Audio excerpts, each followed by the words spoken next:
welcome to Movies That Scared Us, Part 2 for ConTinual. I'm your host, Gail Z. Martin, and tonight we're going to pick up where we left off because we had so much fun talking about the movies that scared us, we just couldn't stop. So here we are back again with more scary movies that, scarred and twisted us for the rest of our lives, and we're going to be talking about that for fun tonight. But I'm going to let my panelists introduce themselves, starting with Jason.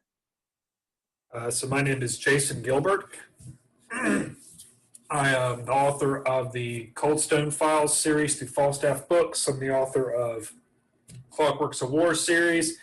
I do fail flicks where I watch bad movies for fun and because I may have a masochistic streak. And I somehow got roped into being a regular on riffing movies on Sunday nights with Oh Hi Mark and Carol Cowles. Awesome. Darin?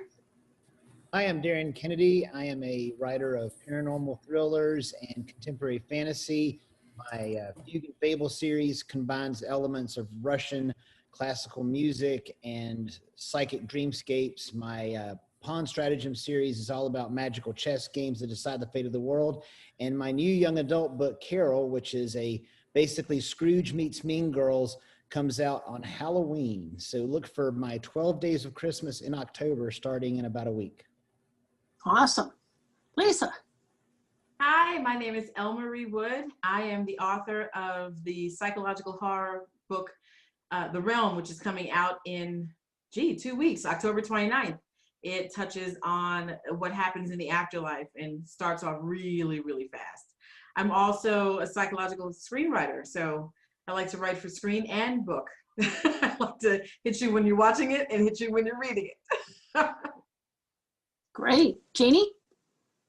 I'm Jeanne Adams. I write paranormal romantic suspense. I write urban fantasy, and I write regular romantic suspense as well. And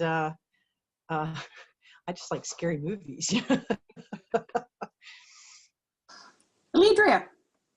Hi, I'm Alledria Hurt, and I also write in this horror genre with the most recent piece being Alice, which came out on the 6th of October. Woo! And as Gail Z. Martin, I write epic fantasy and urban fantasy. How scary some of those are to you? Well, your mileage may vary. I have been told that I've kept people up all night because they were afraid to turn out the lights. That wasn't my intent, but it seemed to work that way. And as Morgan Bryce, I write urban fantasy, male paranormal romance, which is sexy guys and spooky chills.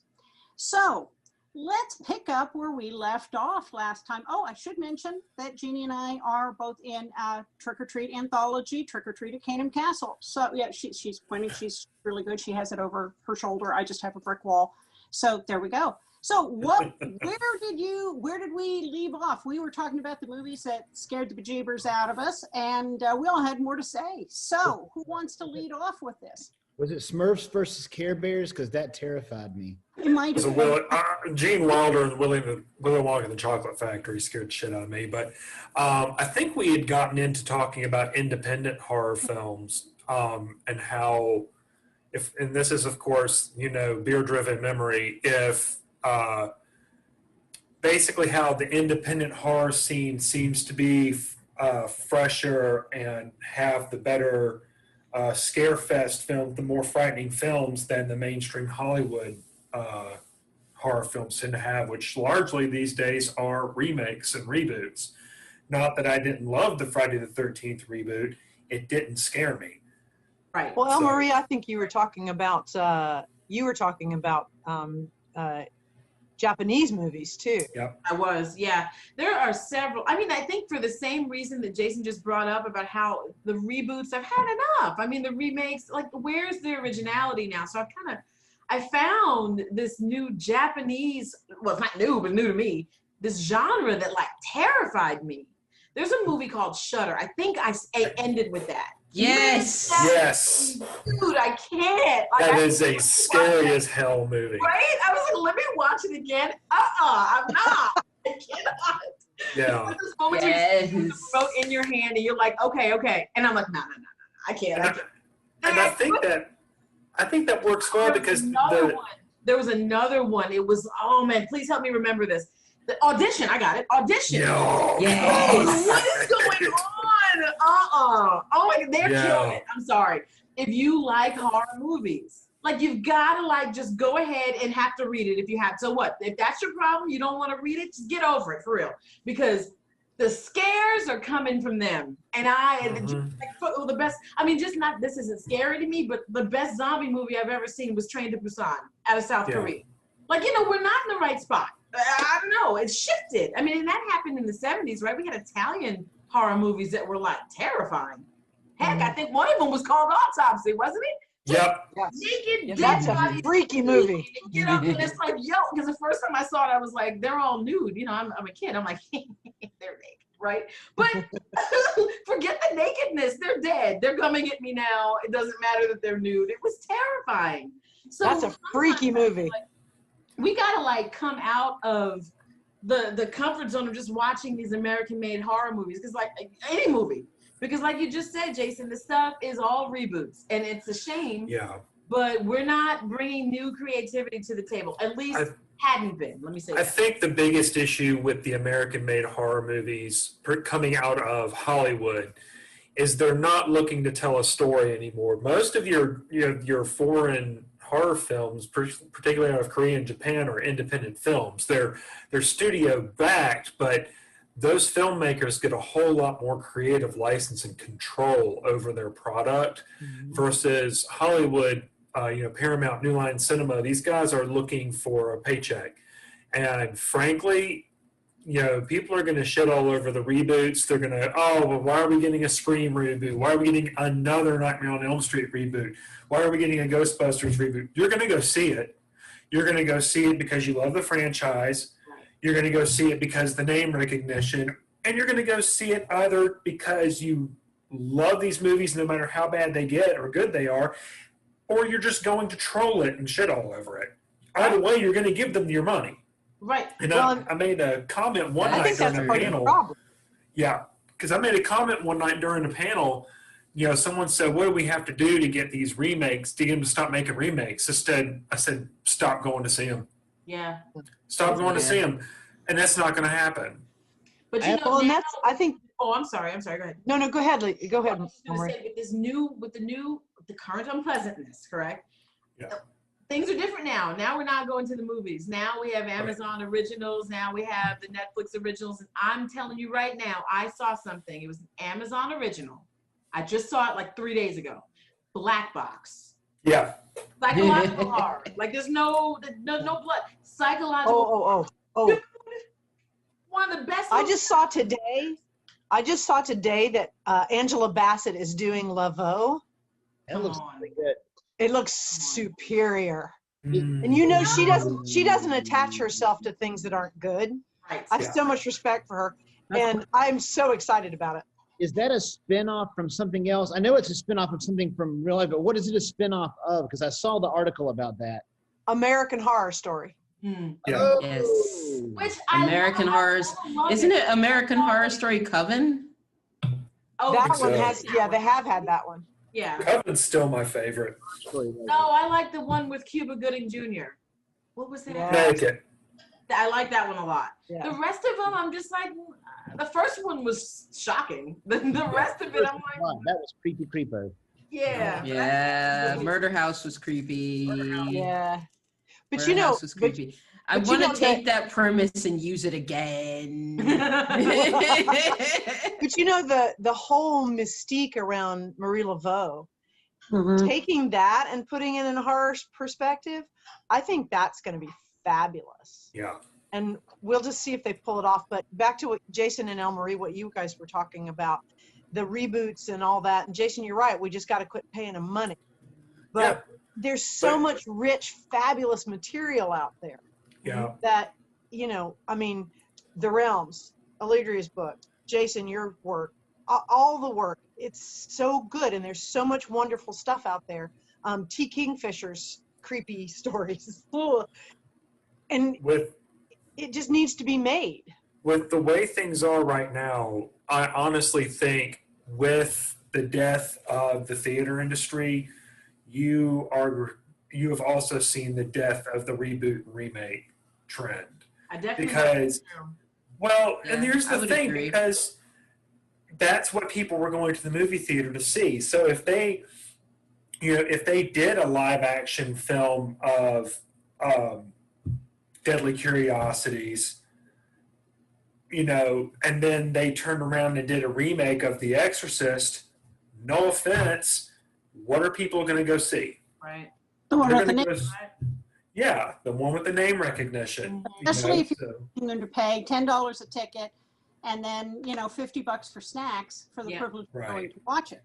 So this is a prime opportunity now for indie filmmakers who have got these amazing horror films out to get their shit out there, to get with distributors, to get on Amazon and Netflix and Hulu and get their stuff out there. And I think that the movie theater industry would be smart to look at this and go, our problem is we went from being a novelty and we're going to show this movie this week and it'll be a lot of fun, and this is the only weekend you can see it, to you premiere your blockbusters here and then we'll throw your fluff in this house for 2 weeks and be done with it. Mm-hmm. That's a business model that can't survive. Yeah. I would think one of the advantages that horror has in that environment, particularly psychological horror, is that unlike some of the blockbusters, psychological horror is all atmospheric and suspense, and it does require good acting. You can't just throw someone who can't act in and hope the special effects make up for it. Right. But you don't have as much of a necessary investment in those crazy special effects because that's not what the story's about. Mhm. So Right. you need good actors, but you can cut some of that special effects budget. And I would think that that would make it much more accessible to indie filmmakers and filmmakers without the mega blockbuster budget. But I think Jason's point is, if it's no longer just you got to get in your car, pay $100 and do it. If you can just be at your house and just be scrolling, you can get the 2 hours Return of the Exorcist done, and you're like, I want to watch something else, and you're still at your house, and you've already paid for your Netflix thing. You're like, hey, here's that Gil Martin property. Let's go watch that first movie. That'd be awesome. And Yeah. From what I've heard El Marie talk about The Realms, that's the movie I want to see. But Jason Buterin just Like music to someone's ears. Like, seriously, people who want to throw money at a project, listen, because there's a lot of stuff out there. Not to toot my own horn with that, but there's a lot of work that just doesn't ever get discovered. And I think that some of it, if you think about it, when we think about horror movies especially, not everybody admits that they like a good horror movie. Lots of people like a slasher movie, right? But they don't want to admit that Freddy kept them up and that maybe the funny ones were just silly, but the first one scared the hell out of the first one was crazy. The first one was scary. Yes. You don't want to actually agree with that. I did, by the way, we were talking about on the last panel, Evil Dead. I did remake. Now that's what I'm talking about. Yes. It's so nasty, but it was so scary. well, the original Dead was funny when you're like me now, but me 13 or 14 when it came out, I remember specifically being terrified for that entire movie. So do not discount the original Sam Raimi. That was, I just can't. I just see that guy with the I can't even remember his name. I just Nash. He ruined it for me. But the first movie, well, the remake, 2013, man, was that good. And I had when I watched Exorcist 3 after our meeting. See, I told you I was taking notes. I watched that too, and I remembered I saw that one. And yes, that scene when the nun comes out like whoo, that scene that I talked about last time, that I think is the single best jump scare ever recorded. That she comes, it's the solid white outfit, and I'm trying to remember, are they actually like garden shears? Because I think that's what they were. Like she went like this, and I went like this so that I didn't see it. I don't know. I was terrified. And they did the big orchestral bump. Yes, I try to do my best not to cover my eyes. I know I'm a horror author, right? Where are my guts? Not with me. I don't know where they are. Have you guys watched Yellow Brick Road? No. No. Right down and out. Oh my God. So Yellow Brick Road is about a town that one day just disappeared. And So this, now here we are in present day, and this group is going to go find this town by going, down this road called Yellow Brick Road. They find it behind a movie theater, and once they start down the road, they start hearing this music in the distance. And they know they can't turn back now. They got to find the source of this music. And it keeps getting louder and louder, but then when they wake up, it's further away. So as they continue on, they start to lose their minds. And it's a slow burn, but it's at a point where, okay, something could happen and something, oh God, and it doesn't have jump scares. Yeah. Things happen and you find yourself just sitting there for a minute going, what do I do with that? Right. Because and I think that's a real difference between 70s, 80s, and early 90s films versus 90s and beyond. There's so much emphasis on the jump scare. Yes. And before there was the movies we all kind of grew up with was the sort of more psychological, more that when you got a jump scare, Lord, it just brought you out of your shoes. right. And then there's the ones that like that the music is the thing that gets you, Yeah. and you can hear that theme and you're like, oh, still now. Right.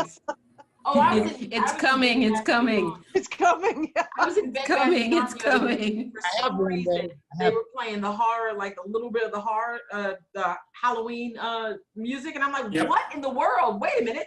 I came here for sheets. I didn't want to hear that. If y'all want to hear something really cool, though, when we get all done, go look up. Someone rewrote the Exorcist theme, but they switched it into a major key instead of a minor key. It sounds like something from like a merry-go-round. It's very happy and joyful. And it's a very nice. Awesome. That's great. Funny story about the Halloween theme. Okay, so first Halloween is actually an independent film. Yeah. And it's still considered to this day the most successful independent film of all time. Next to Rocky Horror Picture Show, of course. The second thing is, so the theme is actually just a bongo rhythm. That's all it is. It is just, John Carpenter literally just came up with it on bongos and then just had Deborah Hill translate it to piano. Wow. That's it. And they filmed it in the summertime. So all of the leaves and whatnot that you see on the street, all of those are planted. And those people are on set dressed for fall in the hot summer, burning up. I have been on so many sets like that where as an extra, where like I was in the Sacrament. Did y'all see the Sacrament? Yes, because my kids wanted to see it. Look for you. Yes. I'm actually in it. You can see like the back of my head and hear me talking in one of the scenes.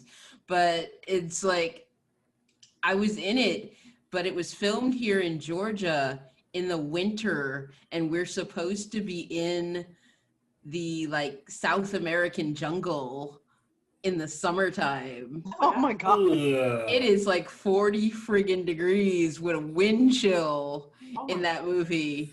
And we are out there in shorts dancing. Dancing hard to get warm. Yes.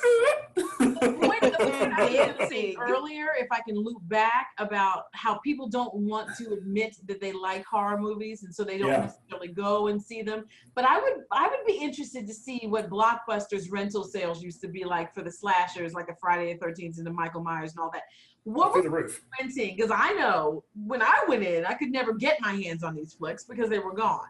And I wonder, like, now that the world has changed and we're watching movies at home, if people are going to be more interested in trying to explore that piece of it and then step outside of this slasher stuff and watch the stuff that used to be the psychological horror type of, because I watched Children of the Corn the other day. And which one? Yes. The original? Not even the original. It's not even. Wants you but to it's, Malachi. oh, I love Actually, that, first of so all. funny story about Malachi.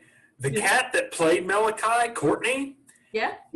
He actually is one of the filmmakers that submitted to film to Con Carolinas and is trying to come to the drive-in this coming weekend. That's fantastic. Cool. you know, I'm just saying, you know, He- people like He don't- lives in Atlanta. Oh, that's great.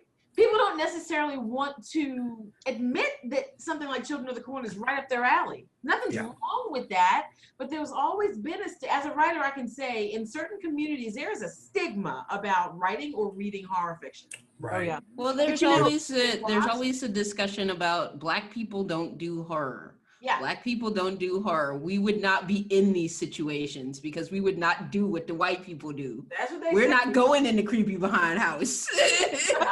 There are some instances where I can go with that, right? I'm not investigating certain things, whatever. I heard it, let's go. I heard But it. then- I hear it, but let's then we go. get Let's Jordan go Peele. in. Yeah, Yeah, there was the then we get Jordan Peele. Right? ask yourself, is this what a white person would do in a horror movie? If so, don't. Right. But in Yes. Children of the Corn, the guy was hauling. Did you see him?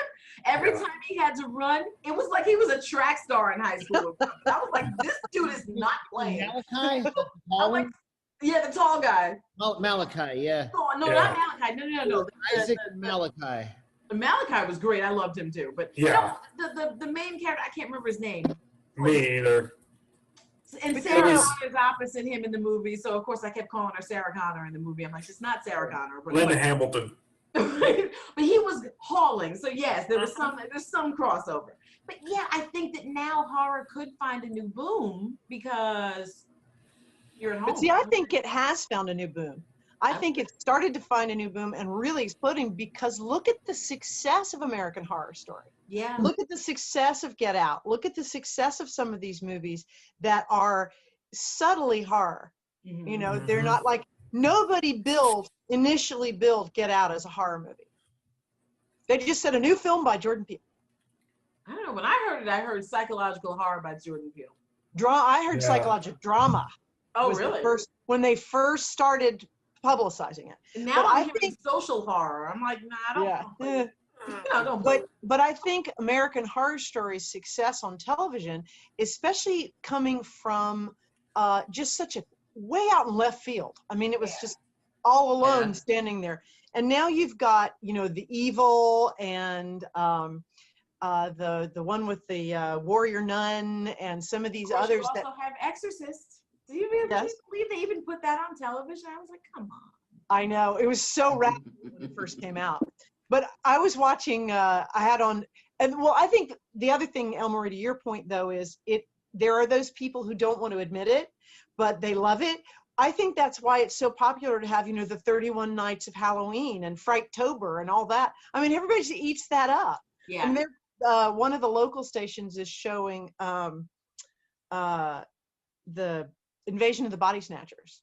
It That's becomes Nice. socially Totally. acceptable to like it during Halloween. Right. It becomes exactly. socially acceptable to be like, I Yeah. want to watch a horror movie during Halloween. The rest of the year, you're kind of, it's almost like the Christmas movie thing. I will not watch a Christmas movie before like the 31st of November. Will not I'm do with you. Oh God, it has to Mm-mm. Will not do it. get better. And than it's- December. I don't want to hear it. I don't want to see it. Not And then they still have to be Christmas horror movie. For example, Santa's Sleigh, or Silent Night, Deadly Night, or Or Gremlins. Krampus. or Krampus. Krampus and Gremlins. Yes. Yes. Love Gremlins. Consensus. Love Gremlins. That's it. Yeah. One holiday one that was from back in the day. Did anybody ever watch Happy Birthday to Me? Yes. Yes. God. Absolutely. That one was the one that was billed as the 6 most bizarre deaths you will ever see. And I still remember watching that and going, they're right. These Oh, Final Destination. No, I'm sorry. That has totally scarred me Yeah. for life. I mean, not Oh my only God. Yes. not drive behind a lumber truck. I was- Okay, that Yeah. same scene for me, Gail. Everybody knows that I'm one. like, don't leave anything in the car. Yeah. That little drawing string that goes across the hotel shower stall. Yeah. No. No. My daughter has not trusted that since she saw that movie, and we were on vacation at the beach, and it was unhooked. It was just, but it was hanging there because, like, you know, it wasn't zipping up fast. in the middle of her shower, it goes kazing, rooms away. Nice. Driving Nice. up to Winston-Salem to visit mom and dad last weekend, and I got in behind a lumber truck, and it was about 1.2 milliseconds before my brain said, "Oh hell no!" Right? And floored it. And that guy must have. And the thing is, I guarantee you, during that day, that guy had more people jet past him because everybody's seen that movie, and we're all like, "No, Yeah. Yeah. no." And is it Final Destination, or is it Final Destination, the reboot of it, where it's the glass truck with the panels of glass on the sides of the truck? I think it's the reboot. I think Maybe it's the reboot.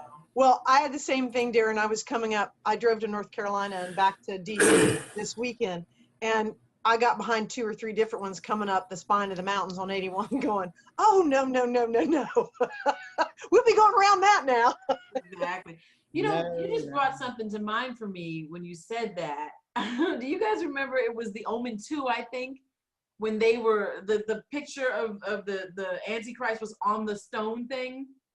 And the guy was like, remember? And he's like, isn't that where he got his head chopped off with the glass pane? Yes. Damn. Yeah. Yes. No. That's also in Rose Red. Yes. That's Which also was in Rose A Red. really good movie, and I think that was made for TV, wasn't it? Yeah, Yes, it was. It's like 5 hours long. Yes. And I watch it think on a I regular have it. basis.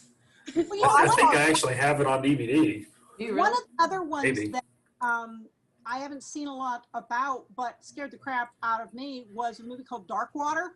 Yep.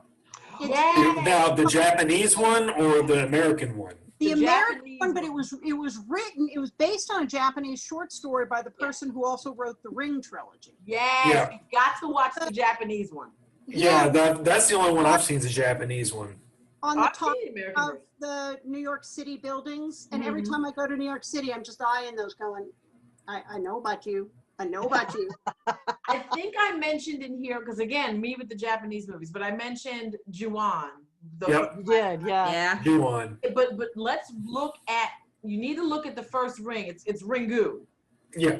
Let me just tell you, you think you're afraid of that girl watching The Ring. No, you're not. Wait till you see the other one, the real one.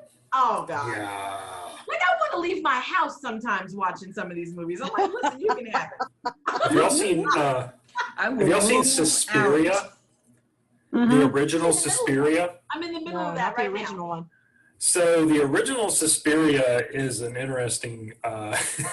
So it takes place at an all-girls dance academy.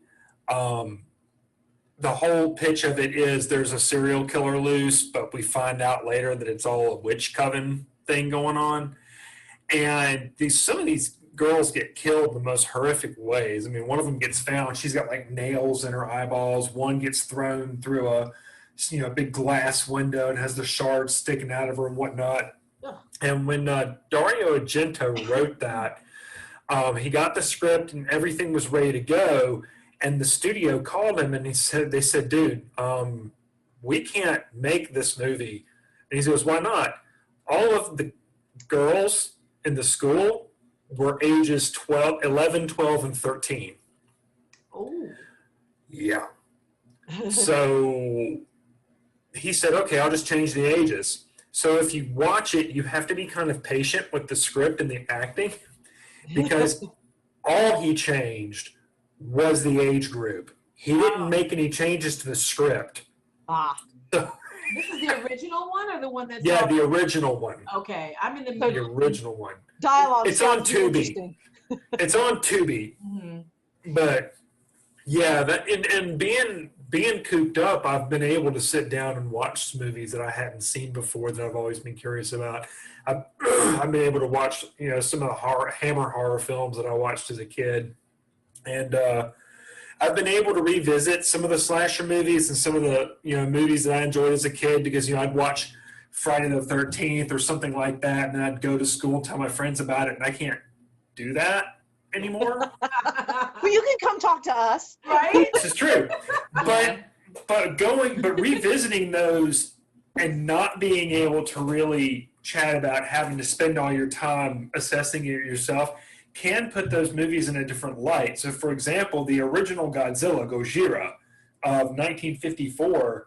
When I was a kid, I watched it and went to school, and in elementary school, and was talking about it. And I watched it again as an adult without having that out, so to speak, having to hang on to it for so long. And looking back at it, that's a terrifying movie. Mm-hmm. It really is. Looking at what it represents, looking at what, how straight they were playing it, because you look at some of the other Godzilla movies, like, oh, big lizard. Yeah. The original's terrifying and frankly quite depressing. Well, And at the end of the film, go ahead. No, you go ahead. It's just at the end of the film, it's like, who do you feel for? Because we understand what Godzilla represents, why he's there, Mm-hmm. and yet we have mankind has built the worst weapon that you can possibly think of, the oxygen destroyer, which was representative of the atomic bomb. And the one person who knows how to build it destroys all the plans, so that when he goes underwater to sacrifice himself to kill Godzilla, the oxygen destroyer dies with him. Yeah. It's like, But crazy conversely, on movies that you watch later, that you watched as a kid that scared the ever-living crap out of you, some of the original, Saturday B-grade matinee movies, Dracula scared the ever-living hell out of me. But mostly because I have two older brothers. Which Dracula? The Christopher Lee ones? The Bela Lugosi and the Christopher Lee ones, the ones that Yeah. in the late 70s they would play like Saturday night, Yeah. so that at slumber parties you could watch these creepy ass movies, right? But your parents would be like, oh, it's just that Bela Lugosi movie. Oh, it's not scary, right? Yeah, well, I have older brothers and it was scary. Yeah.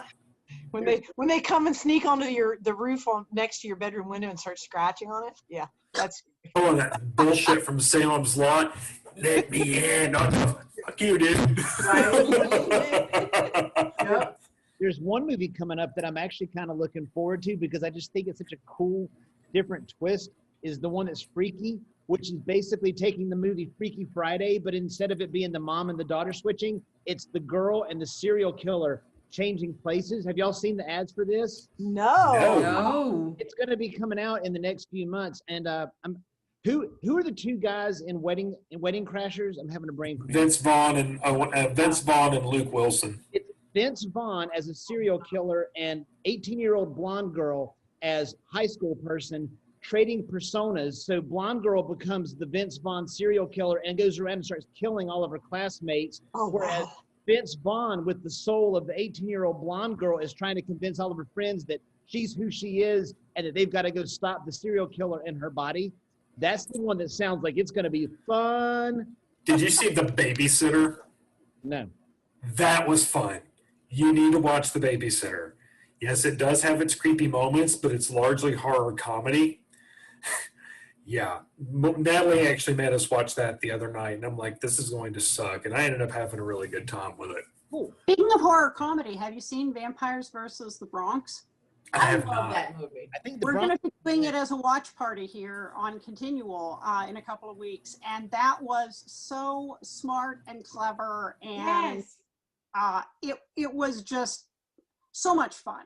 It was, and I don't normally like horror comedy. I just, I want to laugh when I want to laugh, and I want to be afraid. I don't want to sit here laughing at, but this was just refreshing. You almost didn't realize that you were supposed to be, like, this was supposed to be a vampire. Like, yeah, but it didn't, the fear that a vampire might give you in any other movie didn't exist, so you didn't expect it to exist.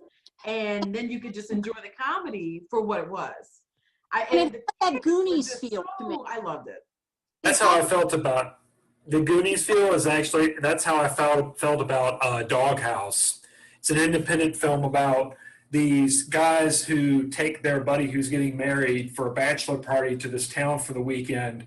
All the men in the town have been killed, and all the women are zombies because of a military weapons experiment. That's creepy. And it's fantastic. Like this one like really fat woman zombie kidnaps one of the guys. He's like this ladies' man wannabe, takes him up to the room, and she's like trying to feed him cake, and she's eating fingers in front of him and whatnot. And he just finally goes, "Just be gentle." Oh my Lord. You know, I think just to get back to one of the comments that Jeannie was making about going back and revisiting movies and they used to scare you. I actually watched The Exorcist, the original. Yeah.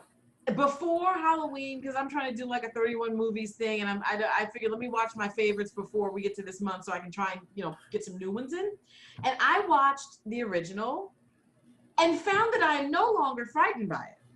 And I was kind of sad too, because I'm like, oh, this used to scare me to death. But That one's some still. movies don't age. Like when she spins her head around, I was like, look at the doll. I mean, I knew it was a doll back in the day, but Yeah. Now- Now you see it. You see it. It's almost like when I used to watch the old Godzilla movies, and I could finally see the zipper on the monster. yeah, When you're like, oh, it's a guy in a suit. Huh. yeah. And there's a I used to think that was real. takes the magic out a little bit. Now, I mean, I've been to the stairs. I've watched that movie a million times. I can quote some lines out of it. It's ridiculous, and I still feel that way about it. But the fear, like, I wonder how long does the fear stick with you? You know what I mean? Well, I'll tell you that the fear still sticks with me with Rosemary's Baby. Mm-hmm. That's a That crazy one Yeah, still there's freaks a- me out there's every a- single time. Yeah. There's a children's movie that's it's the second Pinocchio movie. It's the second Pinocchio movie where there is a carnival that comes on a ship, and he is a real boy, gets turned back into a puppet, and to this day I can't sit through this movie. Wow. I cannot sit through it. I get to a certain part and my brain starts flashing the warning signs. It says this is gonna be bad. And I'm like, nope, I'm done. Thank you. See, that's Check the it way out. I am about American Werewolf in London that everybody loves. It's a great Everybody movie. loves that movie. And I get to that scene where the Nazi werewolves come in and whip back that shower curtain and I am out. I have a question for Jeannie. Do you think that mothers are that have more of a visceral reaction to Rosemary's Baby? Because I think as a man, I can watch it and be scared by it, but I don't know that I will ever understand, you know, in her mind, she goes, that's my baby and I love my baby, but that's the son of Satan and I hate that. And I don't know that I don't know that I can viscerally understand that in quite the same way. What are your thoughts? Well, I think there's something to that. It scared the ever-living crap out of me long before I had children. Mhm. But I think it probably affects me just as much or more now because I do have children. And that sense of having been completely blindsided and not allowed to know anything while your child is being born and you don't see it and then they tell you that stuff. It's like, I think that preys on every mother's fear. Yeah, yeah. That's actually how I feel about the Jeanne movie, because it's a mother's curse. The mother's killed, the child is killed, the pet is killed, and she is angry, and she wants revenge for what happened to her child, primarily herself too, but her baby. So Yeah. I saw it before I was a mom. And I was, as a woman, I was like, my God, someone could do that to another woman. Oh my God. Now that I have a child, I like when she, particularly when she frightens me most, I tell her, I would never do this to you. I am also a mother. You know what I mean? So yeah, there is a connection, I think, sometimes with these sort of, characters that kind of stick to us like that. I think I brought up the Don't Be Afraid of the Dark. That was a pregnant lady getting dragged off into the darkness, and I think as a woman, like there's a connection like, oh, that could happen to me. I mean, I don't want to be, and it's not a conscious thought for me, but I think just being a woman, you kind of feel the same, like Stepford Wives. Yeah. Turn into that. But I know some people who could have, that could have been reality. And it's terrifying. But I think that's one of the things about horror movies. It's so it's both so attractive and gives us all the creeps is it's the things we most fear. It preys on the things that are either cultural memory or genetic or gender memory, that the things we fear, the things that, you know, people would try to do to us to take away our power, all of those things, that's part of what horror movies do. And the fact that someone, preferably not the villain, does triumph in the end, and when the sun rises, they're still standing there bloodied and unbowed, is what makes us want to watch them again. And on Then that there's the perfect segue, I'm going to wrap us up because we need to go run movie night. So Yeah. let's go once around and tell everybody where people can find you online, starting with you, Alledria. AlledriaHurt.com. Find me there. Awesome. Jeannie? JeanneAdams.com or on Twitter at Jeanne Adams. Elmarie? elmariewood.com or on Twitter, elmariewood1. Awesome. Darin? DarinKennedy.com, and I have some music for the outro. Oh shit. JasonHGilbert.com. You can find me on Facebook at Jason Gilbert's author. And you can also find my stuff on Amazon. What about you, Gail? GailZMartin.com and MorganBryce.com. So thank you very much for joining us. We'll have a lot more holiday and Halloween stuff coming for you here at ConTinual. See you online. Bye.